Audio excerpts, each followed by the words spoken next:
Vivo aqui na tela da ESPN e também no Disney Plus, LDU e Flamengo, e aí na sequência Vasco e Lanús, Libertadores e Sul-Americana. Você acompanha aqui com a gente terça-feira que vem, dia 22 de abril.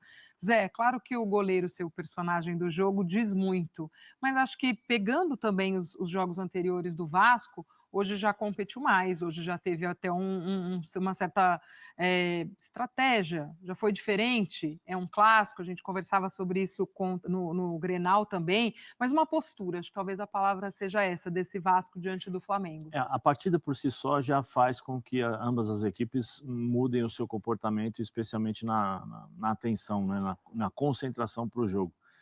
Vasco e Flamengo tem muita história, tem muita rivalidade. Eu acho que, por exemplo, o primeiro tempo o Vasco competiu mais, o Vasco chegou a criar algumas oportunidades, porque conseguia chegar com um pouquinho mais de força no campo do Flamengo.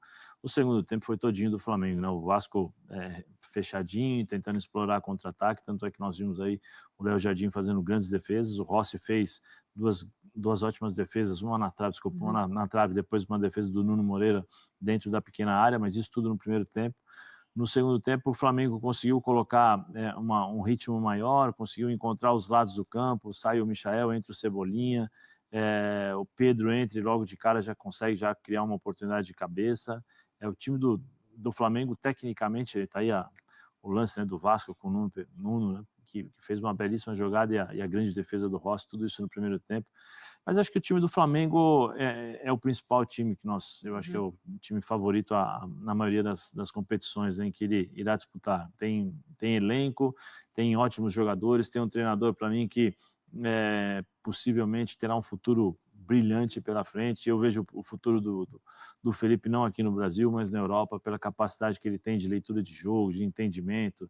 Hoje nós vimos o Flamengo jogar 90 minutos com a mesma intensidade e o Vasco jogou dentro das suas limitações.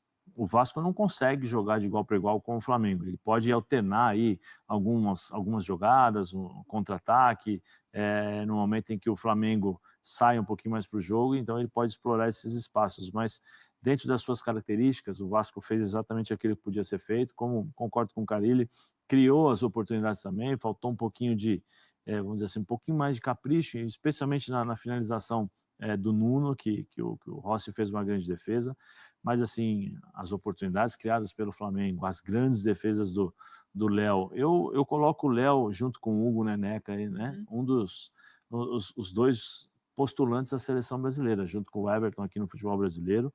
Eu acho que se o futuro treinador da seleção brasileira precisar de goleiros, esses dois goleiros, o Hugo e o Léo Jardim, tranquilamente poderão ser convocados. Mas foi um belo jogo, foi um belíssimo jogo, com muitas oportunidades, com algumas emoções, né? E E pensando com até na qualidade. sequência, né, Zé, nessa semana que a gente tem esses dois jogos nas competições sul-americanas, para o Vasco é um jogo importante ali em tabela. O Lanús lidera o grupo com 4 pontos, o Vasco vem na sequência.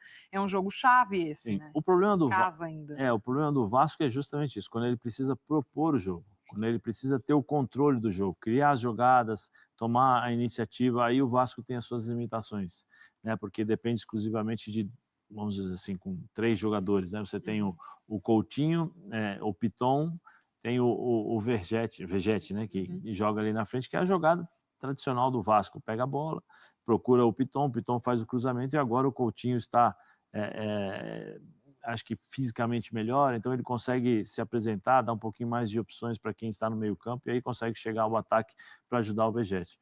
O Nuno, que chega agora também, que acrescenta um pouco mais, é um jogador que tem o poder de marcação e participa também tecnicamente do jogo, mas acho que é pouco, né? Quando ele precisa propor o jogo, quando ele precisa controlar as partidas, aí o Carille tem que bolar algumas estratégias para justamente aproveitar a qualidade que tem o seu elenco.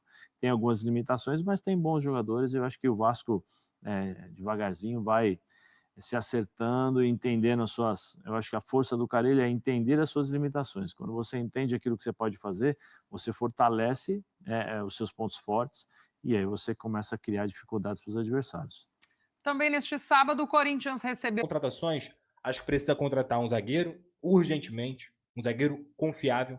Precisa contratar um ponta direita, também um ponta direita que possa entregar o que o Nuno entrega. Precisa contratar ainda, para mim, um volante. Precisa muito contratar um volante ainda. E um reserva para o Verratti. Essas são as lacunas. Isso não quer dizer que o elenco que o Vasco tem hoje pode competir. Pode competir, pode passar de fase na Copa do Brasil, pode passar de fase na Sul-Americana, pode continuar fazendo um campeonato brasileiro, sim, de altos e baixos, porque assim é um campeonato brasileiro. Não tem facilidade para ninguém. É vida difícil para todo mundo. Para todo mundo. Então, repito, entendo essa equipe como um time de meio de tabela que, se encaixar direitinho, se entregar direitinho, pode sim terminar novamente entre os 10 e, quem sabe, brigar por uma vaga na pré-Libertadores. Não vejo o Vasco brigando para não cair, nada disso. Não enxergo isso de forma alguma. É uma equipe que tem totais condições de fazer o Campeonato Brasileiro decente, mas não tirem os pés do chão. Não tirem os pés do chão. Tentem enxergar o macro e vejam o quão difícil é o Campeonato Brasileiro. O quão difícil é para todo mundo, para todas as equipes. O Bahia, que eu elogiei aqui na outra live, e o Cruzeiro, que estava mal pra caramba, o Bahia tomou de 3 do Cruzeiro. E o Cruzeiro jogando uma bola redondíssima. E o Bahia, que estava jogando muito bem, já caiu de rendimento de novo. O Flamengo fez 6 no Juventude. Hoje empatou com o Vasco. Que para uma briga de Campeonato Brasileiro, teoricamente, o Flamengo, se quer ser campeão, deveria ter ganhado do Vasco. Compreende? Quem está jogando muita bola? Palmeiras. Palmeiras é o Palmeiras. Isso ninguém discute. Não fez um grande início de ano, mas voltou a ser o Palmeiras. Aquele Palmeiras que ganha, sofrido, que não perde mental. O Abel é foda, né? O Abel é foda. De resto, vamos olhar a tabela do Campeonato Brasileiro, inclusive. Vamos lá. Tabela do Campeonato Brasileiro. Tá aí, ó. Essa é a tabela. Um Corinthians acabou de demitir treinador, mas tá aí no bolo. Ó o Inter. Postulante ao título. Empatou com o Grêmio. Empatou, tá, aliás, empatou, foi 1-1 ou tá 1-0? Como é que tá no Campeonato Brasileiro? E é isso, cara. É isso. Tem que entender que esse é o Campeonato do Vasco, que na próxima rodada vai pegar o Cruzeiro fora. Jogo difícil. Leonardo Jardim é um baita de um treinador. Tem bancado, inclusive, Gabigol, Dudu. Tem botado um time muito mais móvel, muito mais jovem. Vai ser complicado. Pelo menos é no Parque do Sabiá. E nesse momento é melhor enfrentar o Cruzeiro no Parque do Sabiá do que no Mineirão. Depois o Vasco pega o Palmeiras fora. Jogo bem difícil, mas tem que competir como competiu hoje. Não pode ser presa fácil. Aí pega o Vitória no Barradão. Acho um jogo acessível também. Vitória é um time que oscila bastante, acho o jogo acessível. Inclusive, se eu não me engano, o Vasco venceu lá no ano passado. E volta a São Januário contra o Fortaleza, que aí, para mim, são 3 pontos. Tem que fazer 3 pontos. Então, portanto, galera, você conseguiu acompanhar nesse momento as palavras da galera da ESPN, o Zé Elias ali também, analisando um pouquinho sobre esse jogo. Vasco da Gama 0, Flamengo também 0, que aconteceu ontem.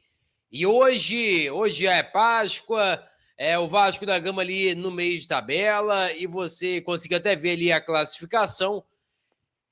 É um campeonato muito complicado, né? Por mais que muitas das vezes seja nivelado por baixo, mas é um campeonato brasileiro que não é fácil, que quem imaginar que vai ser de boa, que vai tirar onda, que vai vencer todas as partidas, cara, aí que a pessoa cai do cavalo, essa que é a pura verdade. Alguém imaginava que, por exemplo, o Atlético Mineiro estaria na zona de rebaixamento? Com Gustavo Scarpa, Hulk, sei lá, Coelho, Júnior Santos, Rony. Mas por mais que esteja no começo do Brasileiro, de 4 rodadas, 2 pontos. Eu falo 4 rodadas, que a 5ª rodada para o Atlético vai acontecer hoje. Então, tá vendo? As situações que a gente acha uma coisa, só que o campeonato vai respondendo uma completamente diferente. E agora o Vasco volta a campo para um jogo complicado, jogo difícil na Sul-Americana, Vasco da Gama e a equipe do Lanús, da Argentina. E eu quero que vocês coloquem nos comentários qual jogo que o Vasco deveria poupar. Deveria poupar lá no Parque do Sabiá? Deveria ir com a força máxima? Como que vocês enxergam toda a situação envolvendo o rodízio de atletas nessas competições. Peço a você que deixe o like, é muito importante para o nosso canal. Acione o sininho de notificação para não perder nenhum conteúdo. Nossa meta, olha, falta muito pouco para alcançar 60 mil. Eu conto muito com a sua ajuda e também com a sua moral. Vou ficando por aqui, valeu, tamo junto. E é nóis! Fui!